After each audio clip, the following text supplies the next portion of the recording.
So in this video, I'm going to identify 3 questions about recovery that people ask. The 3 questions are, is recovery possible? The second question, how can I recover? The third question, how long will it take? So I'll explore the first 2 questions in this video. Regarding the third question, how long it'll take, I've made 2 videos on this topic. One entitled, Can you recover more easily? And the second, Could I have recovered faster? I'll link those videos below along with the first 2 videos in this mini course. This is video 3. Let's dive into those first 2 questions. First of all, is recovery possible? My answer is yes. So other people have recovered. Consider that if it's not impossible, it's 100% possible. Now, unless you have a crystal ball, it doesn't make sense to decide that you can't recover. That's a negative defeatist decision. And I know all about being negative and defeatist because that's how I used to be. It's not useful to make that decision because it limits your life. If you have the belief that you can't recover, you're not going to take positive steps. One thing that's really helped me is to have someone on my team. So if you do want to be part of a supportive community, I'll tell you more about how you can do that. You can decide that it's not possible to recover, but that is a belief, not a fact. It's more useful to be optimistic, and we know from research that optimists have better health outcomes. They're more likely to take positive steps. By the way, I will repeat certain concepts because from an education perspective, we know that if you hear something once, you might forget it. If you hear something twice, you might go, oh, that's interesting, but you still might forget it. If you hear it numerous times, it can become part of your way of thinking. And that's what I want for you, to have helpful ways of thinking about things and feeling about things. So the second question, how can I recover? This is the topic that we're exploring in these videos. When I work with people, there are 9 areas I cover. I focus on these 9 areas as healing is different for everybody. There are people who've massively improved or recovered by just changing their diet and lifestyle. For example, I had one client who realised that her diet and lifestyle were really not serving her. She took some steps to improve her diet. She worked on lifestyle, time management, task management, and sleep hygiene, and that's all she needed. Often something works for one person and they think that this is the solution for everybody. It might be a supplement, it might be a drug, for example. Some people take LDN, low dose naltrexone, and they find it helpful. Other people have taken that drug and they haven't noticed any benefit. So what may work for one person may not work for somebody else. Okay, we're all individual. I think it's important to avoid dogma and assume that one solution is a fit for everybody.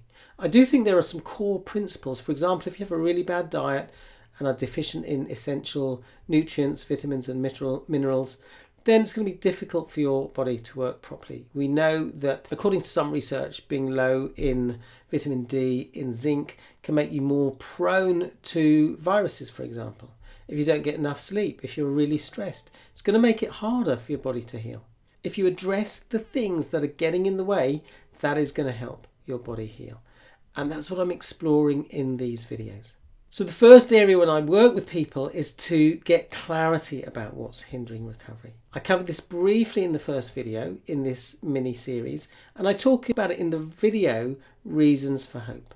I'll put the link below if you haven't watched it. One aspect of this is encapsulated in the serenity prayer. Grant me the serenity to accept the things I cannot change, the courage to change the things I can, and the wisdom to know the difference. It's really important we focus on what we can influence.